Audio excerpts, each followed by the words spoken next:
Many of you probably saw how the Madison school referendum added to the property tax bills of Madison residents this month, but the city of Madison isn't alone. Arman Rahman goes into a new report showing how property taxes statewide saw the largest increase in more than 3 decades, and how that can trickle down to renters as well.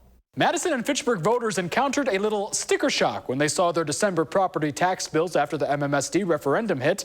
That sticker shock surged across the state as tax levies across all school districts combined rose to more than $6 billion on December bills. The Wisconsin Policy Forum analyzed data from all 421 Wisconsin school districts. They found Madison's property tax hike alone accounted for 17% of the state's total increase, making it the biggest jump in 30 years. It's the single biggest increase statewide in terms of dollar value, and that's in part because we just have a very big property tax base for our K-12 schools. That means some Madison homeowners had to fork over an additional $750 to $1,000 in December. But how about owners who rent out their properties? Who writes the checks? That's the property owner.